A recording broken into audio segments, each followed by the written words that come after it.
Hey guys, tonight we are wandering into Japan's Aokigahara forest, a place so quiet it feels like the world's holding its breath. You're standing at its edge, where gnarled trees twist into a canopy that swallows sunlight whole.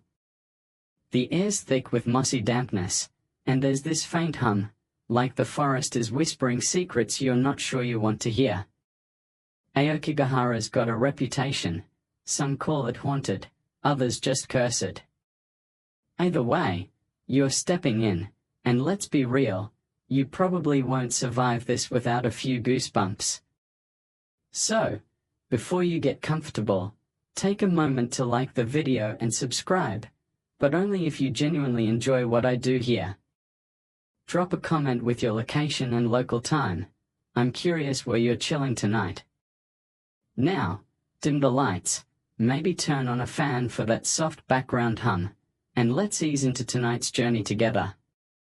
You're at the threshold of Aokigahara, Japan's infamous sea of trees, sprawled at the foot of Mount Fuji. It's dusk, and the sky's bruising purple, casting long shadows that slink across the forest floor like fingers reaching for you. Your boots crunch on volcanic rock, the sound sharp against the eerie stillness. No birds chirp here, no breeze rustles the leaves, it's as if nature hit the mute button. You've heard the stories. This place is a magnet for lost souls, a labyrinth where compasses spin uselessly, and whispers drift through the trees every night. Yet, here you are, flashlight in hand, heart thumping just a bit too loud, ready to see what's real and what's just the forest messing with your head. The path ahead is barely a path at all, more like a suggestion of dirt weaving between ancient cedars and pines. You take your first steps, and the forest seems to lean in, watching. Aokigahara's history stretches back centuries, tied to Shinto beliefs that spirits linger in sacred places. Mount Fuji itself was a pilgrimage site, and this forest, born from its volcanic eruptions around 864 CE, was considered a gateway to the divine. That's the mainstream fact. Aokigahara's volcanic soil, rich and black, sprouted this dense, otherworldly woodland. But there's a quirkier tidbit. Locals say the lava flows trapped spirits in the ground, and they've been restless ever since. Historians still argue whether these tales were meant to honor the forest or warn people away, but you feel the weight of both possibilities as you move deeper. Your flashlight beam dances across the roots, which twist like frozen snakes underfoot. You're maybe 10 minutes in, and already the entrance feels miles away. The air's cooler now, clinging to your skin like damp silk. You pause, catching a faint sound, a rustle, maybe leaves, maybe something else. It's gone before you can pin it down. You smirk to yourself, thinking, great, I'm already hearing things, and I didn't even bring snacks. But the forest doesn't care about your jokes. It's got this way of making you feel small, like you're trespassing in someone's private nightmare. You adjust your backpack, the straps digging into your shoulders, and keep going, because turning back now would be admitting you're spooked, and you're not that guy, right? The trees are denser here, their branches knitting together overhead, blocking out the last slivers of twilight. You notice something odd, a ribbon, bright red, tied to a trunk. It's not random. Locals use these to mark trails, but some say wanderers tie them to avoid getting lost forever. You touch it, the fabric rough under your fingers, and wonder who left it. A hiker? Someone less lucky? Your mind's already spinning stories, and that's when you hear it again, a whisper, soft as a sigh, coming from nowhere and everywhere. It's not words, not yet, just a sound that makes your skin prickle. You tell yourself it's the wind, but deep down, you know there's no wind tonight. You're in Aokigahara, and the forest is starting to talk. You keep moving, the path curving sharply left, then right, like it's trying to shake you off. The ground's uneven, littered with rocks that seem to shift under your weight. You're hyper-aware of every sound now, your own breathing, the crunch of your steps, the occasional snap of a twig. You try to lighten the mood, muttering, "If a ghost shows up, I'm offering it my granola bar and running." But the humor feels flat, swallowed by the forest's heavy silence. You're not alone here, not really. Something's watching, or maybe it's just Aokigahara's vibe, sinking into your bones. Either way, you're hooked, drawn deeper by the promise of answers, or at least a good story to tell later. You're deeper in Aokigahara now, the forest closing around you like a fist. The whispers you heard before, those faint, sigh-like sounds, are back, but they're clearer now, threading through the trees like a distant conversation you can't quite catch. You pause, flashlight sweeping the darkness, catching glints of moss and twisted roots but nothing solid. Your pulse is up, not panic level, but enough to make you hyper-aware of every shadow. The path is narrower here, barely wide enough for your shoulders, and the air feels heavier, like it's pressing down with secrets. You're tempted to call out, see if something answers, but you settle for a sarcastic whisper to yourself, "Sure, forest, play your creepy mixtape, I'm totally relaxed." The whispers aren't constant, they fade, then swell again, like waves lapping at your ears. You try to pin down their source, turning slowly, but they seem to circle you, slipping behind trees just out of sight. It's unnerving, but also weirdly hypnotic, like the forest is luring you deeper with its own ASMR track. You keep walking, boots sinking slightly into the spongy earth, and notice how the trees here are older, their trunks thick and gnarled, like they've seen centuries of wanderers come and go. Some have roots that arch above the ground, forming natural cages, perfect for tripping you up or, hiding whatever's making those noises. Let's ground this in something real. Aokigahara's magnetic anomalies, caused by its volcanic iron deposits, are well documented. Compasses go haywire here, spinning uselessly, which is why even seasoned hikers get turned around. That's the mainstream fact, and you're feeling it now. Your phone's GPS is glitching, showing you in 3 different spots at once. Then there's the quirkier bit. Some locals believe the forest's magnetism doesn't just mess with gadgets but pulls at your soul, drawing out emotions you'd rather keep buried. Historians still argue whether this idea comes from ancient Shinto reverence for the land or just modern ghost stories gone wild. But as you stand here, those whispers tickling your neck, it's hard not to wonder if there's something to it. You shake it off, muttering, "If my soul's getting yanked, it better pay rent first." Humor helps, but the forest doesn't laugh. You spot another ribbon, this one faded pink, tied loosely to a branch. It sways slightly, though there's no breeze. You're starting to think these ribbons are less about navigation and more about marking something, or someone. The whispers spike, a soft chorus now, and you swear you hear a syllable, maybe a name. Not yours, not yet, but it's enough to make you grip your flashlight tighter. You're not turning back, though. Something about this place pulls you forward, like you're meant to hear what it's saying. The path dips into a shallow ravine, and you half slide down, dirt smudging your palms. At the bottom, the trees part slightly, revealing a small clearing. It's not peaceful, more like the forest decided to give you a moment to catch your breath before it messes with you again. You notice a pile of stones, stacked deliberately, like a tiny can. Offerings, maybe? You've read about Shinto practices, how people leave stones or sake for spirits, but this feels different, less reverent, more desperate. The whispers are quieter here, but they're still there, hovering at the edge of your hearing. You kneel, peering at the cairn, and spot a single kanji scratched into the top stone. You don't read Japanese, but it looks old, like it's been here longer than you've been alive. Your mind's racing now, spinning theories. Are the whispers spirits, like the ones tied to Aokigahara's darker reputation? Or just your brain filling in the silence with nonsense? You stand, brushing dirt off your knees, and decide to keep moving.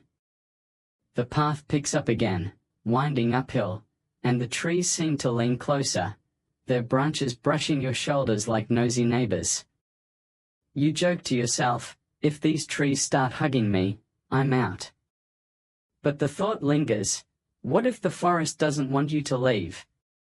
The whispers are guiding you now, not just sounds but a pull, like a current dragging you toward the heart of Aokigahara.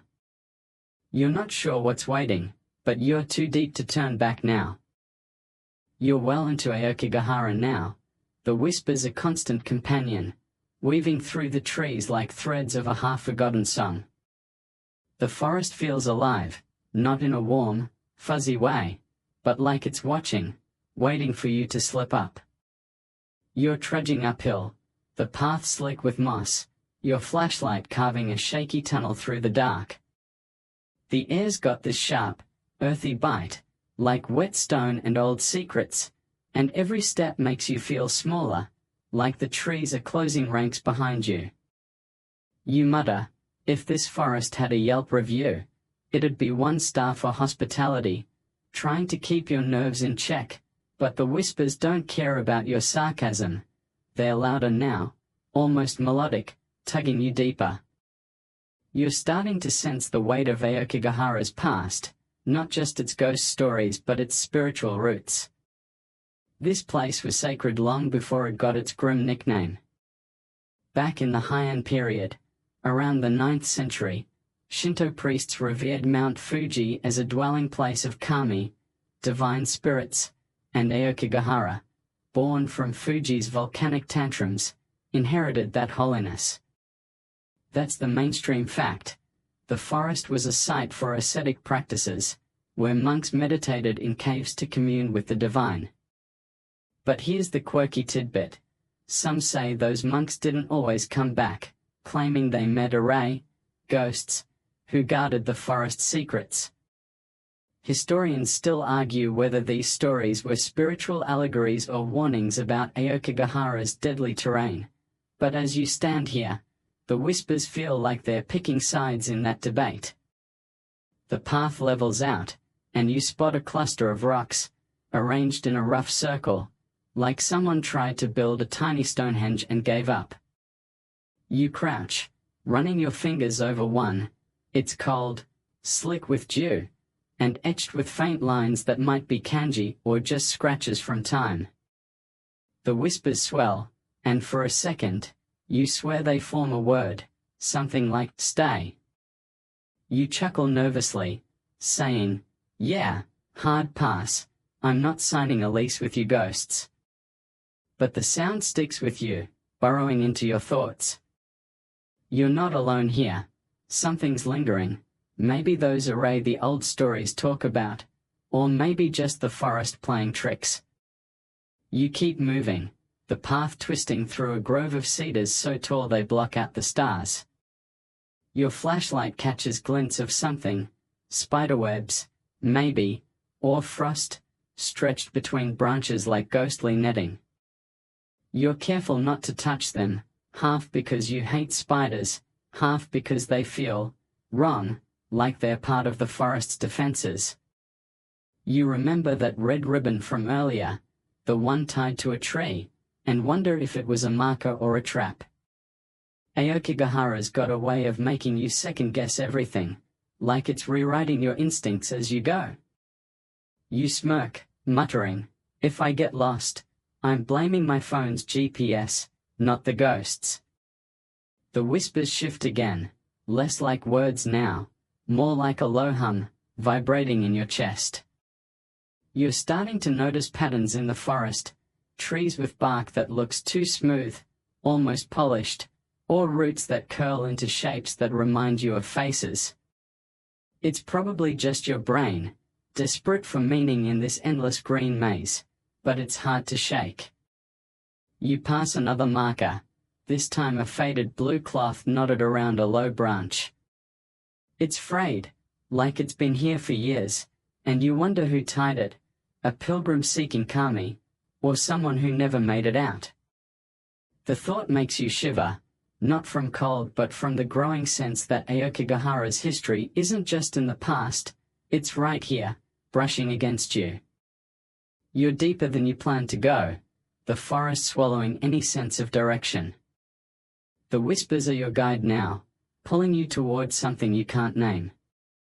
You're not scared, not exactly, but there's this itch in your gut, like you're on the edge of uncovering something you might regret. You grip your flashlight, its beam flickering slightly, batteries, or something else, and keep walking, because turning back feels like letting the forest win. Whatever's out there, whispering in the dark, it's waiting for you, and you're too stubborn to leave without answers. You're deeper in Aokigahara, the whispers now a steady pulse, like a heartbeat woven into the forest's fabric. The path is barely visible, a thread of dirt snaking through roots that seem to writhe underfoot, as if the ground itself is restless. Your flashlight cuts through the gloom, but the light feels weaker, swallowed by the dense canopy overhead. The air's thick, smelling of damp earth and something sharper, like ozone before a storm. You're not lost, not yet, but the forest has a way of making you feel like you're one wrong step from vanishing.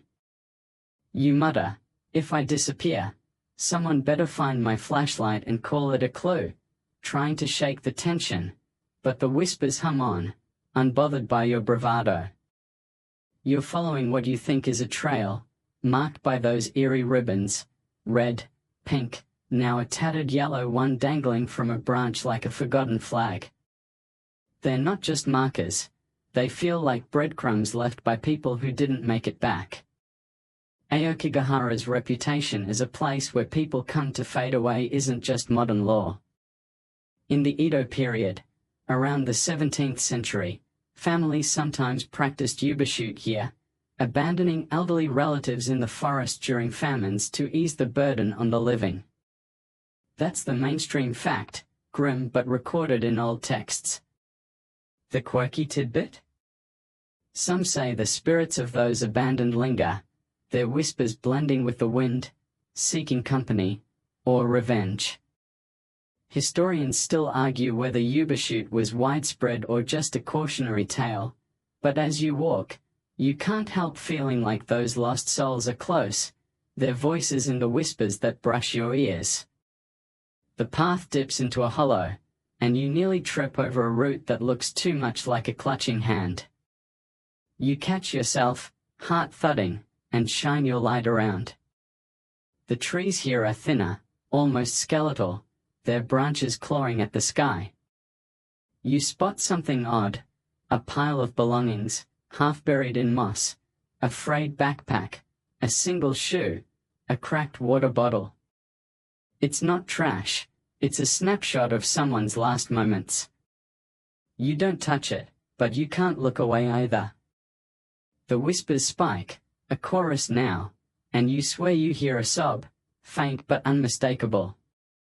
You joke to yourself, great, now I'm in a ghost therapy session, but the humor feels hollow, like you're whistling past a graveyard. You keep moving, the path climbing again, and the forest seems to shift around you. The ribbons are more frequent now, some fresh, some so old they're crumbling. You wonder who tied them, hikers, pilgrims, or those who came here for darker reasons. The whispers are guiding you, their tone less mournful, more insistent, like they're urging you to hurry. You pass a tree with bark peeled back, revealing pale wood that looks almost fleshy. It's creepy, but you're too deep to turn back, and besides, you're starting to feel like you're chasing something, a story, a truth, or maybe just the end of this damn trail. The ground levels out, and you find yourself in a small clearing, ringed by trees that lean inward, like they're eavesdropping. In the center, there's a crude altar, flat stones stacked unevenly, topped with a small wooden figure, weathered but intact. It's a Shinto offering, maybe to appease the kami, or something older. The whispers are softer here, almost reverent, and you feel a strange urge to kneel, though you resist. You mutter, "If I start praying to tree spirits, I'm officially out of my depth." But the clearing has a pull, like it's the heart of something bigger, and you're not sure you're ready for what's next. The whispers are still there, nudging you forward, and you know you're getting closer to whatever Aokigahara's hiding. You're standing in Aokigahara's eerie clearing, the whispers now a soft hum, like a lullaby from the trees themselves. The crude stone altar in front of you, topped with that weathered wooden figure, feels like it's staring back, though it has no eyes. Your flashlight flickers, batteries, you hope, but the forest has you second-guessing everything. The air's heavy, thick with the scent of pine and something metallic, like old coins. The path you followed is gone, swallowed by roots and shadows, and the ribbons you've been tracking are nowhere in sight. You mutter, "Perfect, I'm officially the guy who gets lost in the spooky forest," but the sarcasm doesn't quite land when you're this deep in Aokigahara's grip. You circle the altar, noticing the trees around you, cedars and pines, their bark etched with strange, jagged marks. They're not random scratches. Some look like kanji, others like symbols you can't place, carved deep enough to scar the wood. You run your fingers over one, the texture rough and cold, and the whispers shift, sharper for a moment, like a warning. These marks aren't new. In the 19th century, Aokigahara was a place for ascetic monks to test their endurance, carving prayers into trees to ward off evil spirits. That's the mainstream fact, etched into historical records. But here's the quirky bit. Some locals claim those carvings weren't just prayers but seals, meant to trap restless array inside the trees. Historians still argue whether the monks were honoring the forest or fighting it, but as you trace the marks, you feel like they're watching you, waiting for you to make a wrong move. You step back, your boot crunching on something brittle, a twig, maybe, or something older. The whispers are steady now, not words but a rhythm, pulsing in time with your heartbeat. You shine your light on the trees, and that's when you see it. One trunk has a carving that's fresher, the wood still pale, shaped like a crude arrow pointing deeper into the forest. It's not a Shinto symbol, not anything you recognize, but it feels deliberate, like someone, or something, left it for you. You smirk, muttering, "If this is a ghost's GPS, I'm demanding a refund," but you're already moving toward it, drawn by the same pull that's been guiding you all night. The forest thickens again, the trees so close their branches snag your jacket. You're not on a path anymore, just weaving through a maze of roots and shadows. The whispers are your only guide, their tone shifting, less mournful, more curious, like they're sizing you up. You spot another carved arrow, then another, each one leading you deeper. Your flashlight catches glints of something in the undergrowth, glass, metal, but you don't stop to check. You're too focused on the carvings, on the feeling that you're getting closer to whatever Aokigahara's hiding. The air's colder now, your breath visible in the beam of your light, and you realize you haven't heard your own footsteps in a while, like the forest is muffling them. You pause, leaning against a tree, and notice something odd. The bark under your hand is warm, almost pulsing. You pull back, heart thudding, and shine your light on it. The tree's covered in carvings, a chaotic spiral of symbols that seem to writhe in the shadows. The whispers spike, a chorus now, and you swear you hear your name, just once, before it fades. You joke to yourself, okay, forest, that's a little too personal for a first date, but your voice shakes. You're not scared, not exactly, but you're starting to wonder if those old stories about trapped spirits were more than just folklore.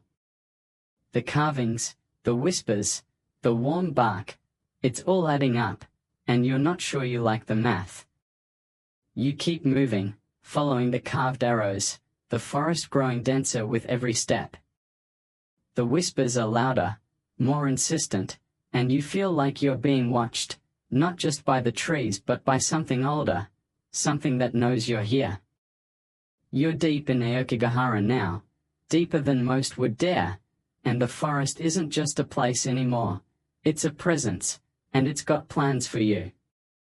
You're swallowed by Aokigahara's depths now, the forest so dense it feels like it's breathing down your neck. Night has fully settled, draping the trees in a blackness that your flashlight barely dents. The whispers are a constant drone, no longer just sounds but a pressure, like fingers brushing your thoughts. The carved arrows you've been following have led you here, to a stretch of forest where the air feels charged, like static before lightning. Your boots sink into the spongy ground, each step slower, as if the earth is reluctant to let you go. You mutter, if this forest charges me rent, I'm leaving a bad review, but the joke feels thin when every shadow seems to twitch. The darkness amplifies everything, every rustle, every snap of a twig. You swing your flashlight, catching glimpses of gnarled roots and bark etched with those strange carvings, some fresh, some so old they're barely legible. The whispers shift, sharper now, weaving through the trees like a warning you can't decode. You're not sure how long you've been walking, time feels slippery here, like Aokigahara's bending it. In the 20th century, Japan's Forestry Service mapped this place, noting its labyrinthine trails and magnetic quirks that scramble compasses. That's the mainstream fact, logged in official reports. But the quirky tidbit?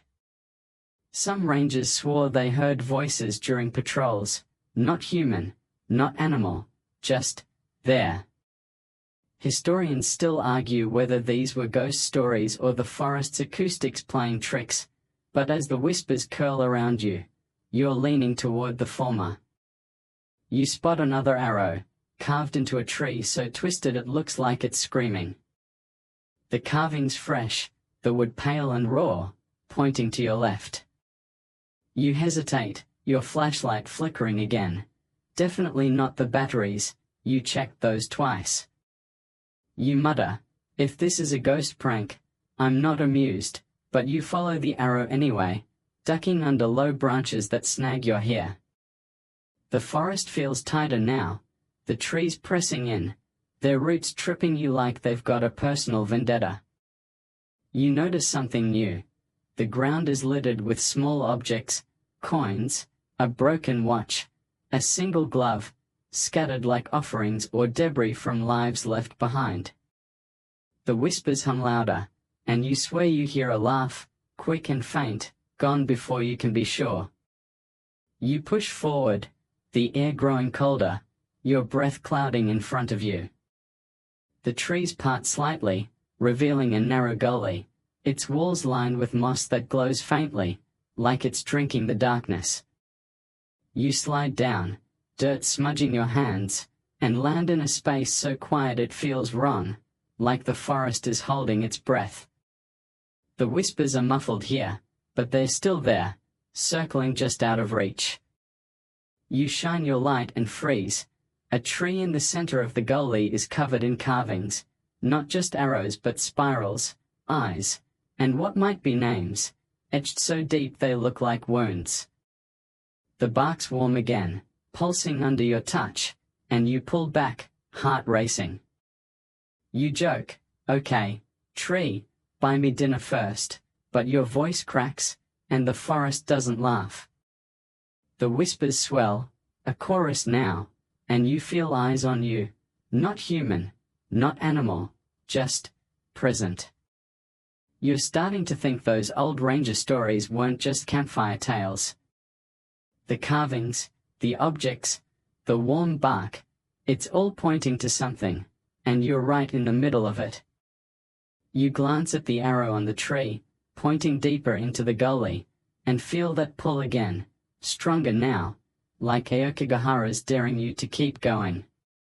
You're not sure what's waiting, but you're too deep to turn back, and the whispers are starting to feel like they know you, like they've been waiting for you all along. You're deep in Aokigahara's gully, the forest's darkness pressing against you like a heavy blanket. The whispers are a restless hum, darting through the trees, and your flashlight's beam feels like it's fighting a losing battle against the shadows. The carved tree you just touched, its warm, pulsing bark and those eerie spirals, has left your skin crawling, and the ears so thick with damp moss and that strange metallic tang you can taste it. You're following the latest arrow, etched into another twisted trunk, pointing down the gully where the moss glows faintly, like it's guiding you to something. You mutter, "If this is a ghost's idea of a tour, I want a refund," but the sarcasm's more for you than the forest, because Aokigahara's not listening, it's watching. As you move, the ground squelches under your boots, and you notice the trees thinning slightly, their branches arching like skeletal fingers. Your light catches something, a flicker of movement, just beyond the beam's edge. You freeze, heart thudding, and swing the flashlight, but there's nothing, just a cedar swaying as if something brushed it. The whispers spike, a soft chorus, and you swear you see it again, a shadow, humanoid but blurred, slipping between two trees.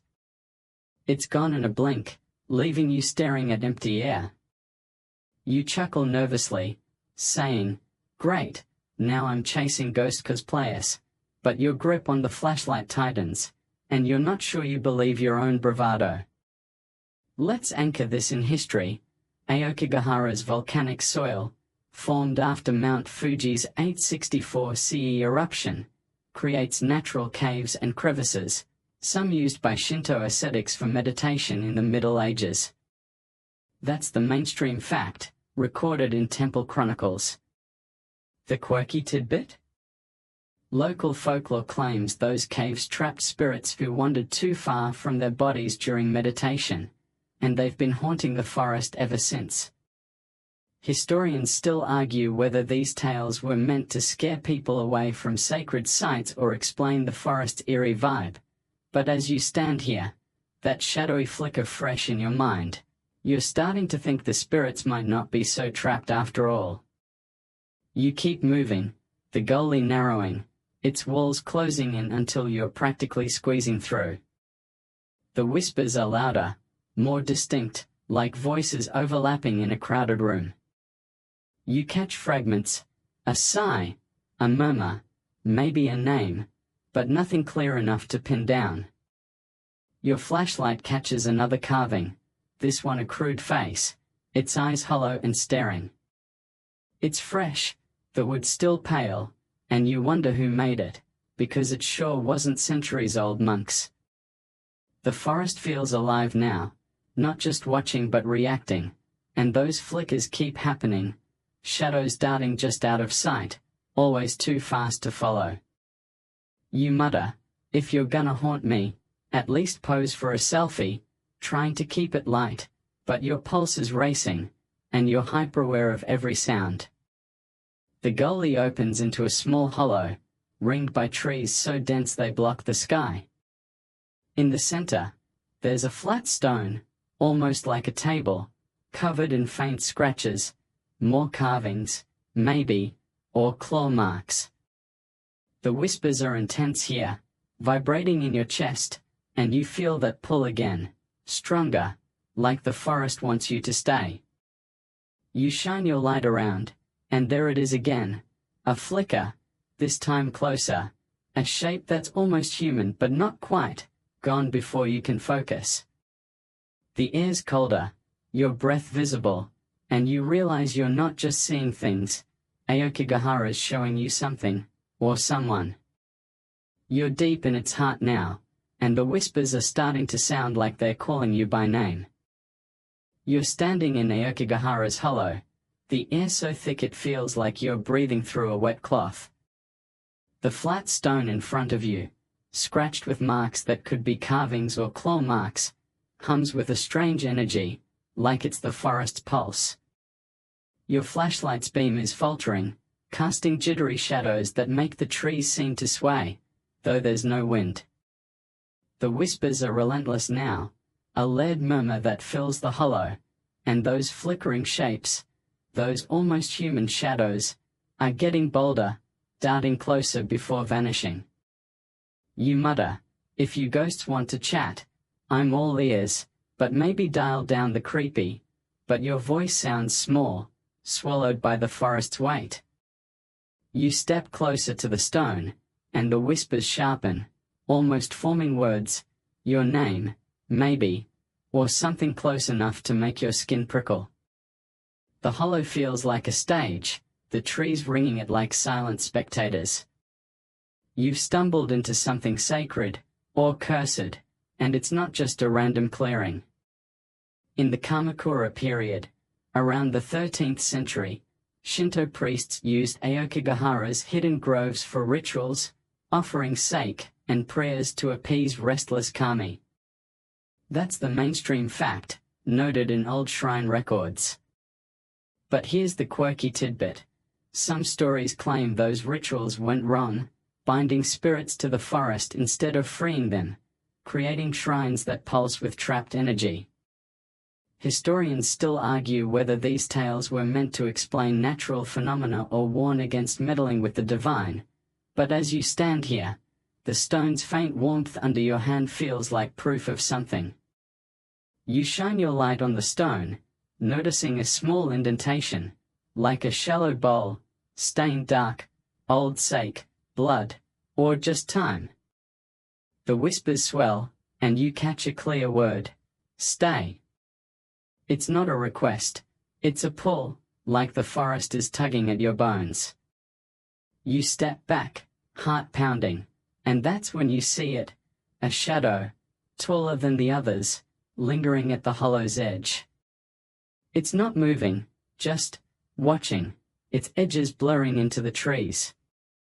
You joke, "Okay, buddy, buy me a coffee before you get this clingy," but your throat's tight, and you're starting to think these aren't just tricks of the light.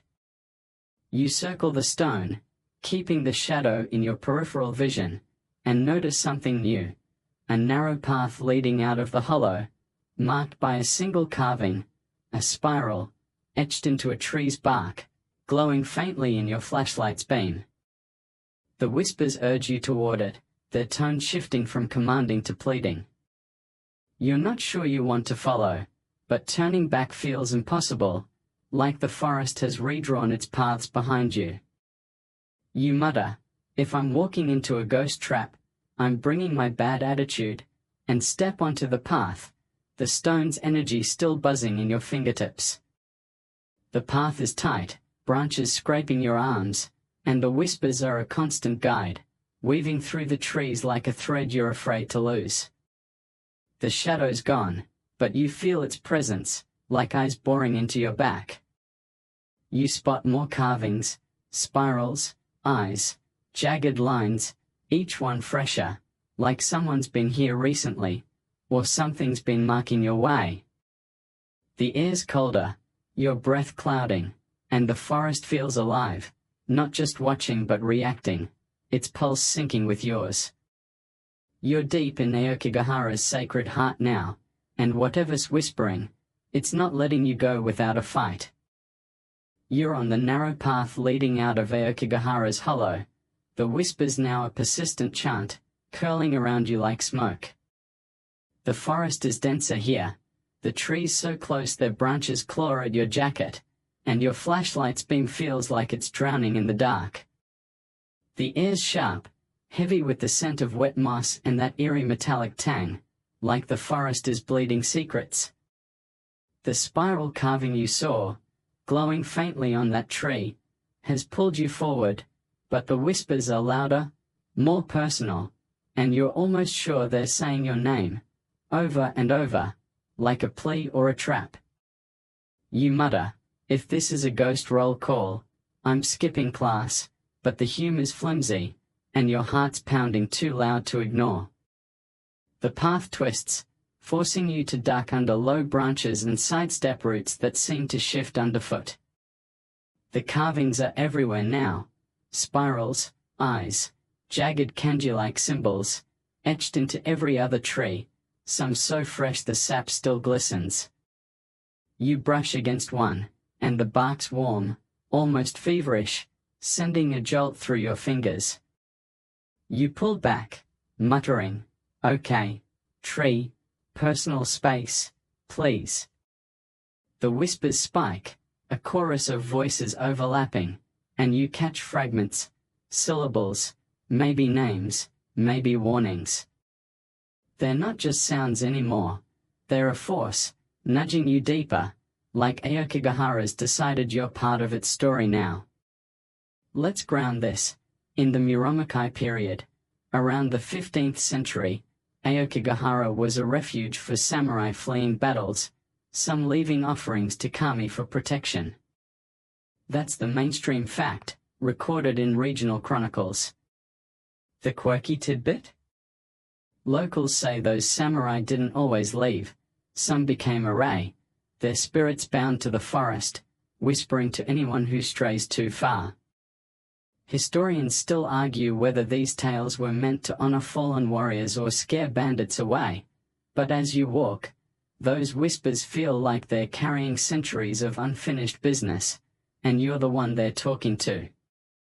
You spot another carving, a crude handprint this time, pressed into a tree's bark like someone was clawing for freedom. It's fresh, the wood raw, and you wonder who made it, a hiker, a ghost, or something else. The whispers are relentless, weaving your name into their chant, and you feel a tug, not physical but deep, like the forest is reaching into your thoughts. You shine your light ahead and see the path sloping downward, into a depression where the trees part slightly, revealing a cluster of stones arranged in a spiral. It's not natural. Someone built this, maybe centuries ago, maybe last week. The whispers are deafening here, vibrating in your chest, and you feel eyes on you, not just one pair but dozens, hidden in the shadows. You step into the spiral, the ground soft and uneven, and the air shifts, colder, heavier, like you've crossed a threshold. The stones are etched with faint symbols, worn by time, and you kneel to touch one, your fingers grazing something sticky, sap, you hope. The whispers are a wall of sound now, and you're sure they're speaking to you, not just at you. You mutter, "If you're recruiting for the ghost choir, I'm tone deaf," but your voice shakes, and the forest doesn't care. You're deep in Aokigahara's web, and the whispers are tightening their grip, pulling you towards something you're not sure you're ready to face. You're standing in Aokigahara's spiral of stones, the whispers now a roaring tide, crashing against your senses. The forest is a living thing around you, its trees looming like sentinels, their branches knitting a ceiling that traps the darkness. Your flashlight's beam is feeble, barely piercing the gloom, and the air's so heavy it feels like you're wading through fog, thick with the scent of damp earth and that sharp, metallic bite. The stones underfoot are uneven, etched with faded symbols, and the whispers are no longer just saying your name, they're pleading, demanding, pulling you deeper into the forest's heart. You mutter, "If this is a ghost intervention, I'm not ready for the group hug," but the sarcasm's a thin shield, and your pulse is hammering in your ears.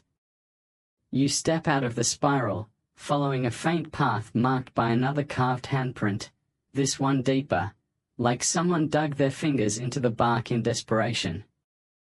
The whispers guide you, their voices a tangled chorus, and you spot something ahead, a cluster of abandoned tents, their fabric torn and sagging, half swallowed by moss. They're not old camping gear. They're relics, left by people who came here and didn't leave. You shine your light inside one, revealing a sleeping bag, a cracked mug, and a notebook, its pages curled and blank. The sight hits you hard, and you mutter, "Great, I'm in the forest lost and found, and it's all nightmares." The whispers swell, and you swear you hear a sob, sharp and human, fading into the trees. Let's anchor this. In the 1980s, Japan's economic boom brought more hikers to Aokigahara, but many vanished, prompting official searches that found camps like this. That's the mainstream fact, logged in police reports. The quirky tidbit? Some searchers claimed they saw figures watching from the trees, gone when approached, as if the forest was guarding its own. Historians still argue whether these were hallucinations from stress or something supernatural, but as you stand here, the whispers and that sob make you wonder if those figures are still out there, watching you now. You move past the tents, the path sloping upward, and the forest feels tighter, the trees pressing in like they're trying to box you in. Your flashlight catches more carvings, spirals, eyes, now names, etched in kanji you can't read but feel heavy with meaning. The whispers are relentless, weaving your name into their chant, and you feel a pull, not just forward but inward, like Aokigahara's digging into your thoughts. You spot a fresh carving, a crude figure with outstretched arms, and the bark's warm, pulsing under your touch. You pull back, heart racing, and mutter, "Okay, forest, I'm not signing up for your creepy art project." The path leads to a small rise, where the trees part to reveal a clearing littered with more relics, shoes, a rusted lantern, a single glove, scattered like offerings. The whispers are a wall of sound, vibrating in your bones, and you feel eyes on you, not just watching but judging. You're not alone here. The forest is crowded with presences, and they're not shy anymore. You shine your light across the clearing, and for a split second, you see it, a figure, blurred but human-shaped, standing at the far edge before it melts into the trees. The whispers peak, a deafening plea, and you know you're close to whatever Aokigahara's been hiding all night. You're in Aokigahara's clearing, the whispers now a living current, wrapping around you like a tide you can't escape. The relics at your feet, shoes, a rusted lantern, that lone glove, seem to stare back, each one a silent story of someone who didn't make it out. Your flashlight's beam is fading, struggling against the forest's suffocating dark, and the air's thick with the scent of rotting leaves and that sharp, metallic edge that clings to your throat. The figure you glimpsed, that blurred human shape, is gone, but you feel its presence, heavy and close, like the forest itself is breathing down your neck. You mutter, if this is a ghost's idea of hide and seek, they're winning, but the joke's flimsy, and your hands are trembling as you grip your flashlight. The whispers aren't just noise anymore, they're voices, distinct and overlapping, telling stories you can almost understand. You catch fragments, a woman's plea, a man's regret, a child's soft hum, all woven into the chant that's been dogging you all night. They're not threatening, not exactly, but they're insistent, like they need you to listen. You step forward, avoiding the relics, and spot another carving on a nearby tree, a crude heart, pierced with an arrow, the wood still fresh and oozing sap. You touch it, and the bark's warm, almost alive, sending a shiver up your arm. You pull back, muttering, "Okay, forest, I'm not here for your love letters." Let's ground this. In the 1990s, Japan's Forestry Service began annual sweeps of Aokigahara to recover remains and belongings, documenting hundreds of lost items like these relics. That's the mainstream fact, recorded in official logs. The quirky tidbit? Some volunteers reported hearing voices during these sweeps, not just whispers but clear words, begging them to stay.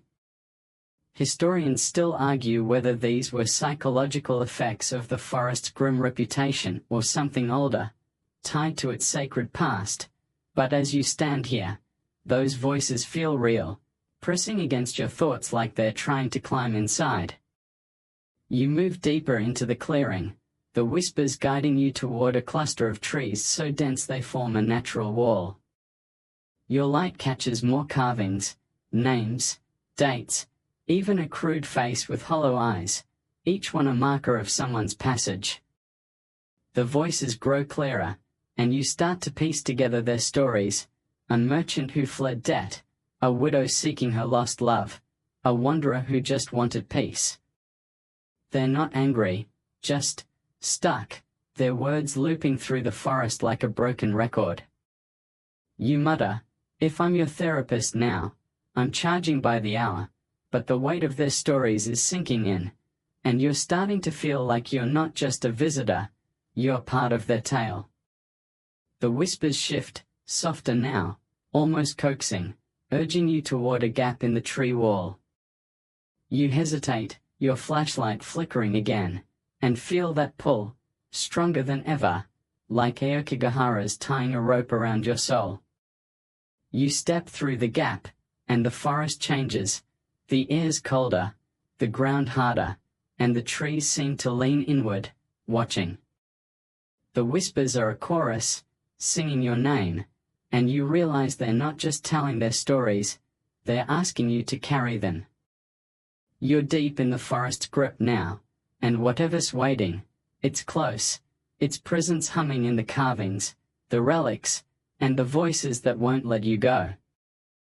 You've stepped through the gap in Aokigahara's tree wall, and the forest feels like it's holding its breath, waiting for your next move. The whispers are a steady hum, not as loud but heavier, like they're sinking into your bones. The air's colder here, sharp enough to sting your lungs, and the ground is hard, littered with volcanic pebbles that crunch under your boots. Your flashlight's beam is a frail thread, barely pushing back the darkness, and the trees around you are twisted, their branches curling like claws ready to snatch you up. You mutter, "If this forest tries to eat me, I'm leaving a 1-star review," but the sarcasm's a weak shield when the whispers seem to know your every thought. The path, if you can call it that, is a jagged line through the trees, marked by those carvings, spirals, eyes, names, now joined by crude shapes that look like hands reaching out. You touch one, and the bark's warm, pulsing faintly, like it's alive. You pull back, heart thudding, and notice the trees themselves seem to resist you. Branches snag your jacket, roots trip your feet, like Aokigahara's pushing back. You're not welcome here, not really, but the whispers keep pulling you forward, their voices a mix of pleading and warning. You catch a phrase, clear for a moment, "Don't leave." You smirk, muttering, "Sorry, ghosts, I'm not signing a lease," but the words stick, and you're starting to feel like the forest has other plans. Let's anchor this. In the early 2000s, Japan's government increased patrols in Aokigahara to deter trespassers and recover lost items, noting the forest's dense terrain often trapped even experienced hikers. That's the mainstream fact, documented in forestry reports. The quirky tidbit? Some patrol logs mention trees that seemed to move, blocking paths or shifting overnight, as if the forest was rearranging itself. Historians still argue whether these were exaggerations or tied to Aokigahara's volcanic instability, but as you stumble over a route that wasn't there a second ago, you're leaning toward the forest having a mind of its own. You push forward, the path narrowing until you're squeezing between trees, their bark scraping your arms.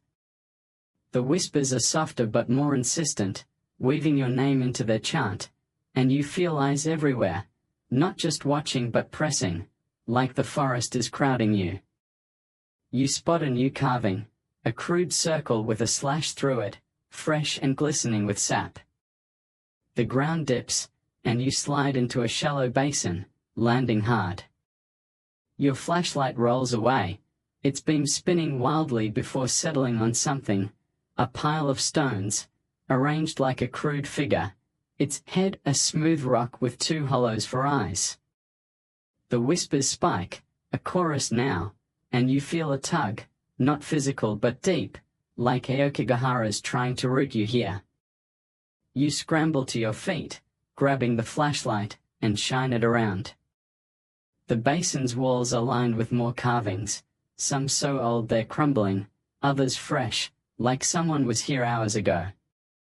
The trees lean inward, their branches forming a cage, and you realize the forest isn't just resisting, it's fighting to keep you. You mutter, "If this is a trap, I'm the worst bait ever," but your voice shakes, and the whispers don't care. They're louder now, filling the basin, and you know you're close to the heart of whatever's been calling you all night. The forest is alive, and it's not letting you go without a struggle. You're in the heart of Aokigahara's basin, the forest's grip tightening like a fist around your chest. The whispers are deafening now, a wall of voices, some soft, some sharp, churning through the air like a storm you can't see. The stone figure you stumbled on, with its hollow-eyed rock head, seems to stare through you, and the carvings on the basin's walls, spirals, names, slashed circles, pulse in the flickering beam of your flashlight. The air's so cold it bites your skin, thick with the scent of damp earth and that metallic tang, now so strong it's like blood on your tongue. You mutter, "If this is the forest's VIP room, I'm ready to leave," but the sarcasm's a flimsy shield when the whispers are screaming your name, over and over, like they're claiming you. The trees around the basin are denser, their branches woven into a cage that blocks the sky, and the ground feels alive, shifting under your boots like it's breathing. You try to move, but roots snag your ankles, and branches scrape your arms, as if Aokigahara's decided you're not going anywhere. The whispers aren't just voices now, they're stories, fragments of lives spilling into your thoughts, a merchant's regret, a widow's grief, a wanderer's last plea. They're not angry, but they're desperate, clinging to you like you're their only way out. You shine your light on the stone figure, and for a split second, its hollow eyes seem to glow, like they're reflecting something that isn't there. You mutter, "Okay, creepy statue, you're not my type," but your heart's racing, and you're starting to think the forest isn't just haunted, it's hungry. Let's ground this. In the 2010s, Japan's Forestry Service installed signs in Aokigahara urging visitors to reconsider their choices, a response to the forest's grim reputation.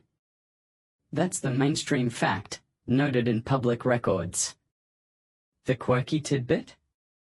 Some signs were found defaced, not by vandals but by scratches that looked like claw marks, as if the forest itself objected. Historians still argue whether these were natural wear or something tied to Aokigahara's spiritual lore, but as you stand here, the carvings around you feel like they're writing themselves, and the whispers are proof the forest has a voice. You step back from the stone figure, and the whispers peak, a cacophony that makes your head throb. You feel a pull, not just forward but inward, like Aokigahara's trying to weave you into its story. The carvings on the walls seem to shift in the shadows, forming new shapes, hands, faces, your own name, maybe, though you blink and it's gone. You're not imagining it, the forest is alive, its pulse syncing with yours, and the voices are clearer now, begging you to stay, to listen, to join them. You mutter, "If I'm joining the ghost club, I want a cool nickname," but your voice cracks, and the whispers don't laugh, they demand. You spot a narrow gap in the basin's wall, marked by a fresh carving, a spiral with an eye in its center, the wood raw and glistening. The whispers urge you toward it, their tone shifting from desperate to commanding, like they know you're close to their source. You hesitate, your flashlight flickering, and feel eyes everywhere, not just watching but pressing, like the forest is crowding your soul. You're at the core of Aokigahara now, where every carving, every whisper, every shadow points to something ancient and awake. You step toward the gap, knowing whatever's waiting is just beyond, and the forest is ready to show you its truth. You're squeezing through the narrow gap in Aokigahara's basin, the whispers now a relentless roar, pounding in your skull like a heartbeat you can't escape. The forest is alive around you, its trees pressing so close their bark scrapes your shoulders, and the air's so cold it burns, thick with the scent of rotting wood and that metallic tang, now sharp enough to make your eyes water. Your flashlight's beam is a dying spark, flickering wildly, and the carvings, spirals, eyes, names, seem to glow faintly on their own, lighting your way deeper into the forest's core. You mutter, "If this is the grand finale, I want better lighting," but the sarcasm's barely a whisper, drowned by the voices screaming your name, pulling you towards something you're not sure you can face. The gap opens into a small, circular clearing, ringed by trees so ancient their trunks are gnarled into grotesque shapes, like frozen screams. In the center stands a single stone, tall and jagged, covered in carvings that writhe in the shadows, hands, faces, and what might be your name, etched so deep it looks like it's bleeding sap. The whispers are everywhere, not just in your ears but in your thoughts, a chorus of lives begging, commanding, pleading for you to stay. You feel them, merchant, widow, wanderer, their stories clawing at your mind, and for a moment, you see them, blurred figures, dozens of them, flickering at the clearing's edge, their eyes hollow but fixed on you. You mutter, "Okay, ghosts, I'm not your Uber out of here," but your voice shakes, and you're starting to think Aokigahara's not letting you leave. Let's ground this. In the late 20th century, Shinto priests conducted purification rituals in Aokigahara to calm its restless spirits, a practice documented in temple records. That's the mainstream fact. The quirky tidbit? Some priests claimed the rituals failed, the forest rejecting their offerings, as if its spirits were too strong, or too angry. Historians still argue whether these accounts were spiritual embellishments or reflections of Aokigahara's eerie reputation. But as you stand here, the stone's pulsing warmth under your hand feels like a rejection of any peace, and the whispers are proof the forest has its own rules. You step closer to the stone, and the figures flicker closer, their shapes sharpening, tattered kimonos, modern jackets, a child's silhouette, all silent but staring. The whispers peak, a deafening wave, and you feel a pull, not just on your body but your soul, like Aokigahara's trying to weave you into its tapestry of lost lives. You shine your failing light on the stone, and the carvings shift, forming a face, not yours, but familiar, like a memory you didn't know you had. The voices scream, "Stay," and you realize this is it, the source of the whispers, the heart of the forest's haunting chorus. You're not just a visitor anymore, you're part of Aokigahara's story, and it's fighting to keep you here forever. You're standing before the jagged stone in Aokigahara's circular clearing, the whispers now a tidal wave, crashing through your thoughts with a force that makes your knees buckle. The carved face on the stone, familiar, like a half-remembered dream, seems to shift, its eyes boring into you as the flickering figures at the clearing's edge press closer. Your flashlight's dead, but the carvings glow faintly, casting an eerie light that dances across the twisted trees. The air's freezing, heavy with the scent of damp earth and that metallic tang, now so sharp it's like tasting blood. You mutter, "If this is the forest's big reveal, I'm not impressed," but your voice is a whisper, drowned by the voices screaming your name, begging you to stay, to join them in Aokigahara's endless night. You step back, heart pounding, and the figures, merchant, widow, child, flicker into sharper focus, their faces etched with sorrow, not anger. The whispers aren't just demands, they're confessions, stories of lives left unfinished, and they're pouring into you, heavy and unrelenting. You feel the forest pull, not just on your body but your soul, like it's trying to stitch you into its fabric. In the 21st century, Japan's mental health initiatives increased outreach near Aokigahara, with volunteers patrolling to offer help, a fact noted in public health records. That's the mainstream fact. The quirky tidbit? Some volunteers swore they felt presences guiding them to lost hikers, as if the forest spirits weren't all malevolent.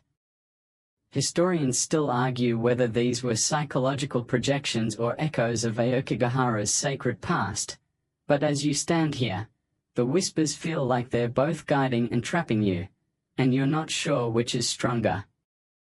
You turn, desperate to leave, and spot a faint path marked by a single carving, a spiral, now faded, like it's letting you go. The whispers soften, their tone shifting to a mournful hum, and the figures fade, their eyes lingering as you stumble toward the path. You mutter, "Sorry, ghosts, I'm not ready for the afterlife lease," but the weight of their stories clings to you, heavy in your chest. The trees seem to part, their branches no longer clawing, and the ground steadies under your boots. You're retracing your steps, the forest's grip loosening, but the whispers follow, softer, sadder, like a lullaby you can't shake. The air warms slightly, the metallic tang fading, and you spot a familiar ribbon, red, tattered, tied to a tree from hours ago. The forest feels quieter, its pulse slowing, and you realize you're nearing the edge, the stars peeking through the canopy like a promise of escape. The whispers are barely audible now, a gentle hum, and you feel a strange peace, like Aokigahara's letting you go, but not without leaving its mark. You're almost out, the weight lifting, and the forest's secrets settle into a soft, fading echo. You're stepping out of Aokigahara now, the trees thinning, the night sky opening above you like a long-held breath released.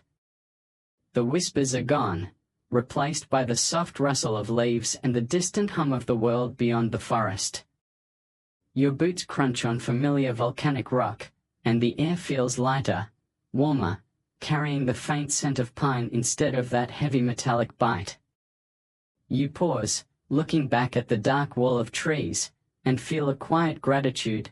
You made it through, carrying stories that aren't yours but feel like they've always been part of you. The forest's weight lingers, not as a burden but a reminder, a soft echo in your thoughts, fading like a dream you'll only half remember. You take a deep breath, letting the cool night air fill your lungs, and start walking toward the road, where the world feels simple again. Stars above, ground below, no voices calling your name. Your flashlight's still dead, but you don't need it. The moonlight's enough, guiding you like a friend who's been waiting all along. You're safe now, the forest's grip a memory, its secrets tucked away in the corners of your mind. As you go, let your thoughts drift, let the tension slip from your shoulders, and let the quiet wrap you like a blanket. You're home, or close enough, and the night is yours again. Sleep well, dreamer, and let Aokigahara's whispers fade into the stars.